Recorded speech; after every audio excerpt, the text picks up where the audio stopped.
Hello, everybody. Welcome back to the podcast. And today we are with Jez Whalen, Sophia Martinez, Lily Reese. And currently we are on the set of a film that is being produced called Rearview. So tell me, guys, I absolutely love the set that you guys made. Thank you. What kind of made you choose a more like 2010s, 2000s? What's the theme that we're going for here? So definitely late 2000s, kind of early 2010s. The film takes place in 2011, so that was definitely the aesthetic we were going for, with the like 2000s type posters, the Paul Frank, like all of it. Like if you have, yeah. Team Jacob. We got Team. No, I'm Team Edward myself, but. Are these like your ops now? Because you got like one Team Edward versus two Team Jacob. So what is the story of your film? What is the message or the theme of your story, you know? The story of Rearview is these two girls, they graduate high school and they're not really close anymore, but one of them, she tries to make amends and she convinces her to go on a road trip, and they do a bucket list they started their freshman year.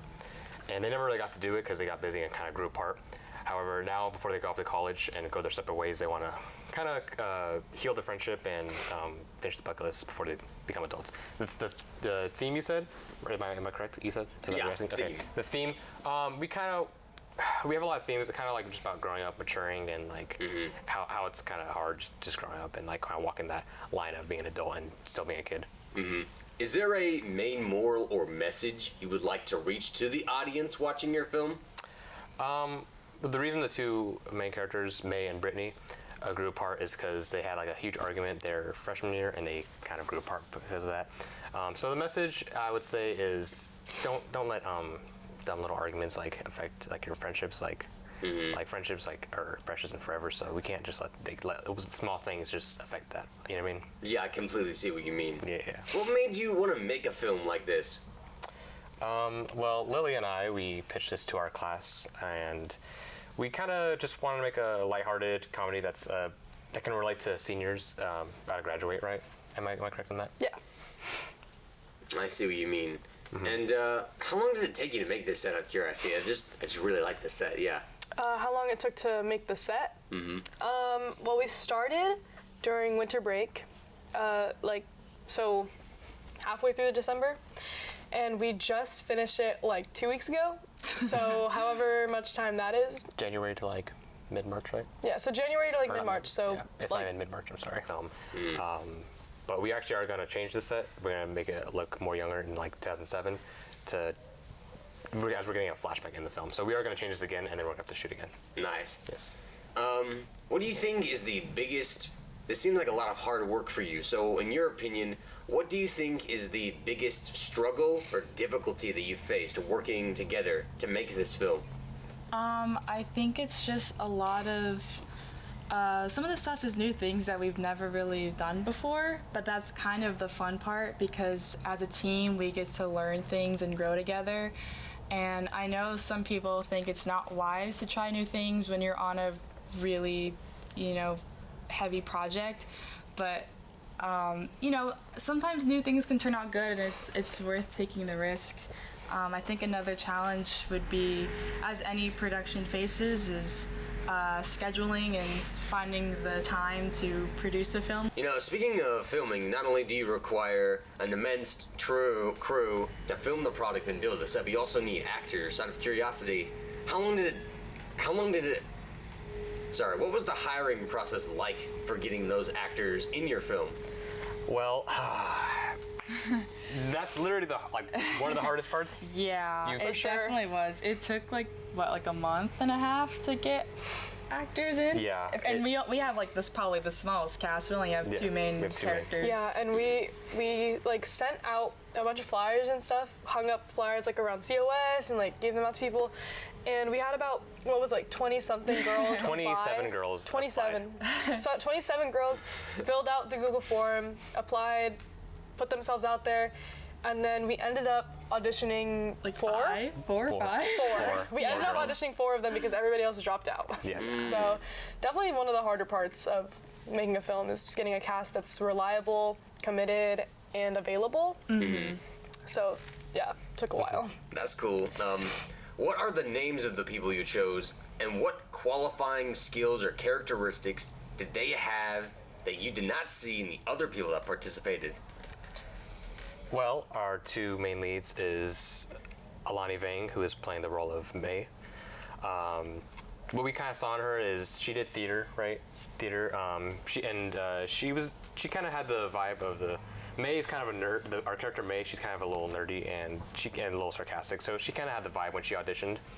And then our other main character, Brittany, is being played by Leah Hansen. Leah Hansen. Leah does. She did theater, right? Oh, she's done a lot. She's done a lot of theater, a lot of acting. She's a party princess. She's a party princess. Not in that time. You're making her sound like a drug addict. No. She a lot of things. She told us that too, but no. She plays a princess at kids' Yes. parties. Yes. So she has a lot of Cool. experience in performing. She's an amazing performer. And we definitely saw her as our other main character, Brittany. She went really well into like her kind of personality, like kind of bubbly, bright, popular girl.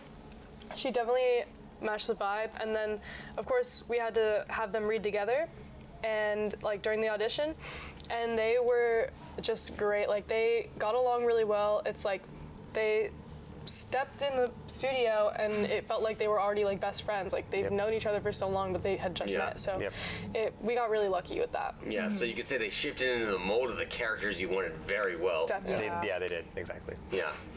I remember, not to get too off topic, I remember I used to go to this little preschool, Watch Me Go, just down the way. Somebody hired a princess for their birthday and they brought the princess on the campus. It was funny. That's fun. Yeah.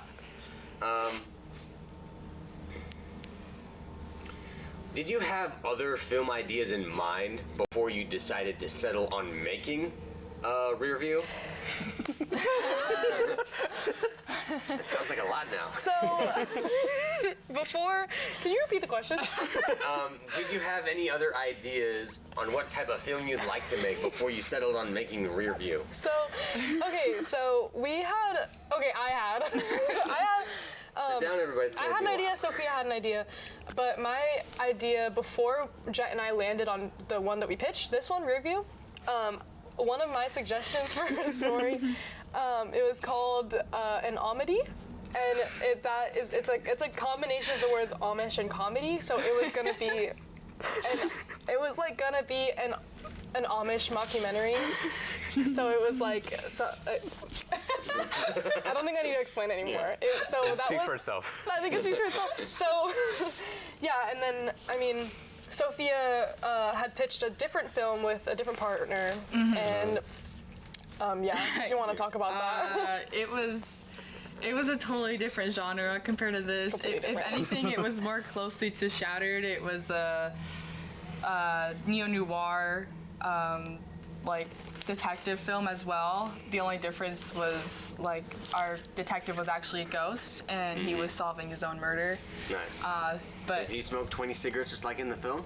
probably, yeah, I wouldn't put it past him. But he will probably never make it to the big screen. I think that was for the better because the film was just too difficult to make. It was just a lot of special effects to make a ghost look real in a sense without it looking cheesy. So, but I'm so happy I got put on this film. I feel like that's so much better than my silly ghost idea. Don't put yourself down, Queen. Cool. We got the two films, an Amish mockumentary and Casper Al Capone. Perfect. Yeah. I remember back in my day before I died. I still wish we When I did ran the comedy. casino. We should have done the We should have done the comedy. No, I was cooking with that idea. It was getting somewhere, okay? If we had picked it, it would have worked out, I swear. I think so too. I fully believe that. The name is tough. Omedy. Yum. The Amish comedy. It would be like, Gracefully right. yeah, it would be like Omedy and then like in parentheses an Amish comedy. Yeah. But yeah. I forgot. There's a very. Oh, that would have been really good. There's a local Amish furniture store in the county. I forgot what it's called, but I see it advertised on on the radio a lot. It would have been funny. Imagine if you made an Amish comedy where like, and today he's making his furniture, and then just a cutaway gag to him to an advertisement of an actual company. No. That'd be great. No, we would have had a sponsor like right off the bat. Oh my God, immediately. Sponsor, there you go. You get money for it. Mm-hmm. Do you intend to take your perhaps film production career outside of high school, perhaps into the industry itself? Yes, I plan to. First, I want to go to. I'm going to go to COS for 2 years, and then I plan to transfer to CSU Northridge, and they have a cinema and television arts program there. And that's kind of where I do want to pursue a career in art. I do want to pursue. Can you cut that part, please? I do want to pursue a career in filmmaking. I would love to be a director, obviously, but it's hard. So I'm thinking somewhere more like screenwriting. Screenwriting, So okay, like like writing scripts. writing, Writing scripts, yeah. Yeah. I used to want to pursue film, but then I realized that the industry itself is just like not my vibe.